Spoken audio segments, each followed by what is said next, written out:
This will be a day long remembered. Now I am the master. Welcome to another episode of Legends and Theories, and welcome to my review of The Boys Season 4, Episode 4, titled Wisdom of the Ages. And I did record footage of Mortal Kombat, but YouTube decided to be stupid and only captured 50 seconds of that stream, which I put as unlisted, so I'll have to re-record the footage again. So I'll just use Injustice footage again this week. But going for this week's episode, this was one of my favorites of the show. So much happened in this episode, and a lot that I thought would be pushed off to later in the season. And starting off, we have just some interesting development with A-Train, him continuing to work with Huey and the rest of the boys, trying to find redemption for what he's done, and Huey actually forgiving him in this. This is very different than the comics where Huey executes A-Train for revenge. But yeah, honestly, that's pretty interesting that they went this way, and Huey was willing to forgive him, and it was a genuine apology from him, and Huey genuinely accepted it.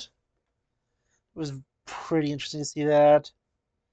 And going to A-Train again, there was a little scene with Ashley where both of them have their problems with Homelander, and they really will be probably teaming up against him.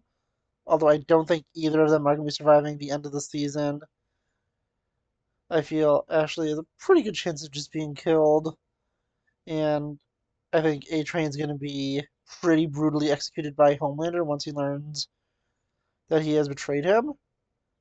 Honestly, I really feel like we're going to get some kind of really gruesome scene where A-Train tries to escape, and we see like half of his body on one side of the room and Homelander holding the other half. But I'll go back to Homelander later because, boy, this was a brutal episode with him in it. Going to the other characters, Huey didn't have a huge amount for himself in this, although he does make a big decision. It's mainly him deciding that in the moment where he gets the Compound V from A-Train, and although he does forgive him, he also decides not to give it to his father, but his mother decides to put it in herself. And I heard from someone I work with that there's a theory that Huey's mom is all in his head. I don't really think that's true. We've seen scenes with other people in the room, and even if we didn't, he went and had the one scene where they went looked through his father's, I think it was his will, or I can't remember the exact term if it was will or something else, but he had his, well, now ex-wife being the one who had power of attorney over him, and I think that was it was pretty. That's a theory I don't really like. I feel like she definitely is there and is probably there to mess with Huey from Vought. But it's pretty interesting. I do want to see what happens there. But now moving on to everything that was happening just in general with Frenchie and everyone else. Frenchie got a pretty bad beating in this by Ezekiel as he looked into Firecracker's trailer, and it just continued to get worse for him after he went and revealed what he did to his what kind of boyfriend. It's not really exactly his family, and he understandably was angry and attacked him and said he'd kill him next time he saw him. He's probably exaggerating with that, but he Frenchie kind of did deserve it for what he's done to the family, and he was trying to make amends, but did it in the worst way possible. And although you do feel bad for him, you do know he did do this willingly and was not a good person before. Kimiko's going through a similar arc where one of the members of the Shining Light, who was taken by her, wants revenge on her for what she has done, and honestly, that was just really kind of sad for that one character, and you can tell Kimiko feels really bad about it, but there's nothing she really can do to change the past, and she's sparing this person because she feels sorry for what she has done.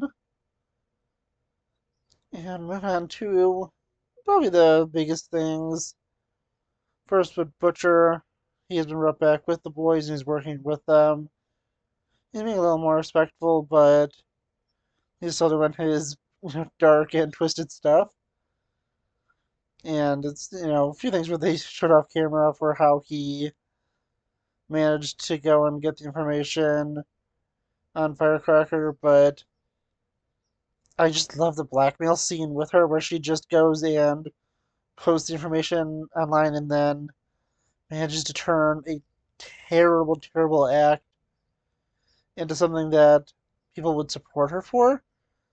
Honestly, it just shows really how messed up she is and how just insane this world is. And so I assume it's this world because I really don't want to think it's going to happen in the real world. But who really knows? I do know it's supposed to be, I'm not sure if intentionally or unintentionally making fun of someone, but I am not really going to go into that. And even though the show does have its elements of political stuff, it's very easy to overlook. And it's just sometimes just a fun thing to watch, which gets just really dark and insane. Of course, there is that political element in there, and I generally just look past that because I feel like it's hidden in well enough and isn't very in your face, while it's still just being a very entertaining story when they do use it. But with Firecracker, her rival with Starlight gets way worse with this, and Starlight doesn't want to reveal this kind of like really petty moment from her childhood to everyone, even though she has way worse stuff exposed in this after she says she doesn't really want to tell and lies about not knowing why Firecracker hates her so much. But Firecracker is honestly just really brutal towards her in this. And I think it's a great scene at the end where Starlight does beat her up, but that's exactly what she was being manipulated to doing so that the bill against Vought wouldn't pass. And it's also interesting that the elections already happened and that I don't know if I missed this in the last one. I thought that they were still campaigning, but Singer is said to be president elect in this, which means he's already won the election and he'll be president probably by the end of the season. And yeah, I'm really excited to see what happens with that. And I think everything with Charlie in this one was really well done. She was probably the main focus of the episode, and you do feel really bad for her, everything that happens. I understand what has happened with her reaction, but could also see how it's going to be seen by other people too, who especially, don't really like her and could be used as fuel against her. And yeah, honestly, that was really interesting. But going to last thing with Butcher, I almost forgot to mention, we do get it revealed that he has already taken Compound V, and although he doesn't think he has powers, it's clear he does because Ezekiel was somehow killed and Butcher's trying to figure out what happened, and it's clear that the Compound V is giving him abilities. And I'm not sure if he's going to be fully cured from the disease with the Compound V, and it's just taking a while to kick in, or if he's still going to be on this clock. I thought that I was going to mention in this video a prediction I had where I don't know if I mentioned it last week. I'm pretty sure I didn't. I'm pretty sure I just mentioned to people I was talking about the show with. But I thought this season was going to end with Butcher taking Compound V to use it to cure himself and go after Homelander after Ryan either died or sided with Homelander permanently and was becoming the next Homelander. I'm surprised he's already taken it and wonder what his abilities are.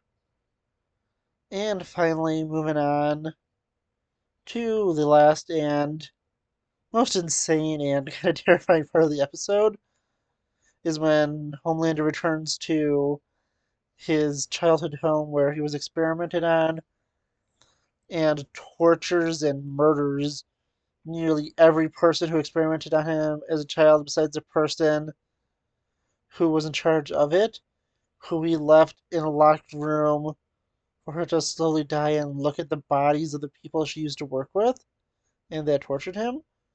Besides one guy he like roasted alive, I don't think he was left in there.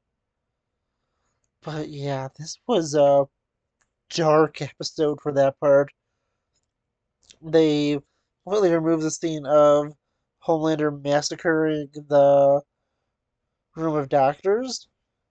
But yeah, honestly, that was probably one of the most messed up things they've done on the show. And if they actually showed it, I think it would be at least on equal levels with Invincible's train scene. But yeah, honestly, I really enjoyed this episode. They did such a great job. It was so much fun to watch, and I want to know what you think. Please let me know in the comments, and I'll see you on the next episode of Legends and Theories. Thank you for watching this episode of Legends and Theories. Please subscribe, like the video, share the video, leave a comment, check out the video on screen, and may the Force be with you.